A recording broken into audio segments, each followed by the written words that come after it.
Hopefully you can all hear me. I'd like to thank Michael Anderson and the Worthington Middle School band for coming out today and leading the parade out here for the fire station's groundbreaking. I'd like to thank the ambassadors for showing up and everybody else, the public members that have decided to come out here and celebrate this groundbreaking for our new facility.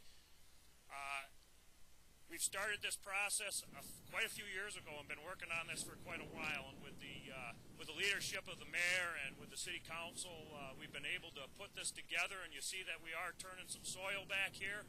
It's a fantastic thing, and we thank you for being here today.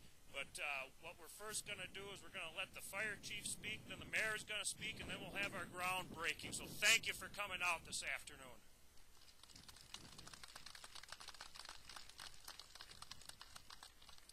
Well, I also like to thank everybody for coming out. It's good to see this much support with our community.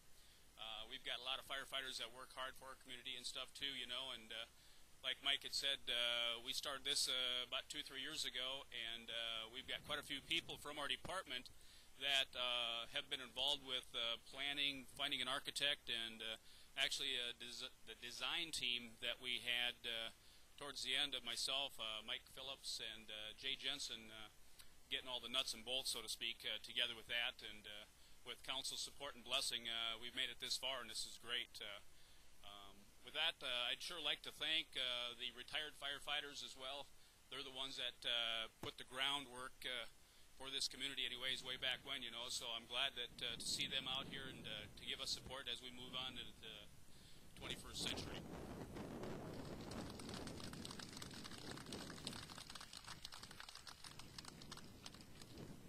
Thanks for that introduction, Rick. I really appreciate it. Oh, these got to be stay here. I hate that when I hate it when a microphone has to stay still. Who's ours? This one is VA. Okay, I'll hang that one back up. I don't care if anybody hears me. I hate the three. Just kidding. All right. I think that, you know, Rick alluded to the retired firemen, and they're all over here, but I think we have one at least over here. If you're a retired fireman from Worthington, will you raise your hand so we all know who you are? This group, we got one here. I'm sure some of those gentlemen were there when the other fire hall was probably built too. Is that the case? You were there prior to that time? Duba? Yep. No. Okay.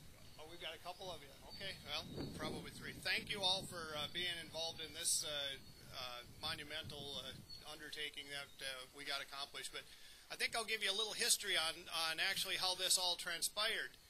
When Campbell Soup pulled out of town and the ADI after that, and it left a pretty nasty eyesore on this part of the community, and the police were constantly getting called there for cases where it was being broke into. It was very terrible as building to try to secure because of the size of it and all the different levels.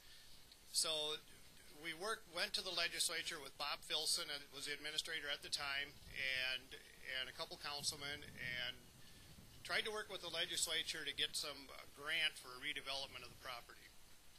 Well, after Bob Filson took ill, then we went up with Bill Bassett, and we finally got the job done. But we had to have a public purpose for the property. And we came up with some needs. The firemen were telling us that they were not able to put all their equipment even in the building anymore, and the equipment had gotten so big that they were not able to get from one part of the building to the other without climbing through a truck. Well, that doesn't make a lot of sense, so you know what, a public purpose, a fire hall, is very fitting. The legislature was no longer allowing money coming from the two cities from St. Paul to construct fire halls, so we had to take it upon ourselves. When we sold the hospital, we decided as a council to put something back into the community that was an asset. One of those that you'll currently see is the aquatic center that is in conjunction with the YMCA.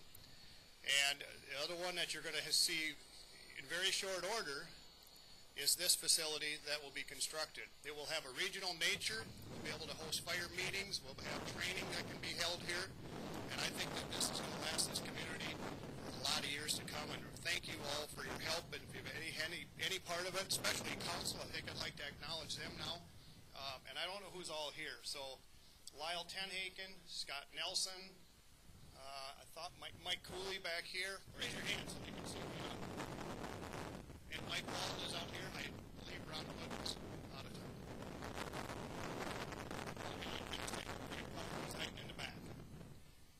And I think that's about the extent of it. I don't know if anybody else has any comments. If they do, it's your mic. Chief?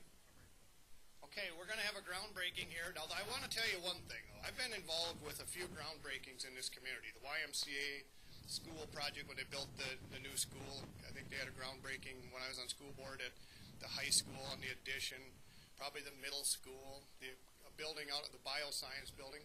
But this, I can say, the very first time we've had a groundbreaking when there's hardly any ground left to break. You know, I got to give Worthington Excavating crew a lot of credit. They waited until the day after Turkey Day to break ground on this for this facility. But boy, when they got started, they put it in gear. And I think they're working with the elements. They're trying to get as much done as they can. So I think I thank them for their work, and I'm really glad we have a local company doing that part of the project. Thank you all for being here.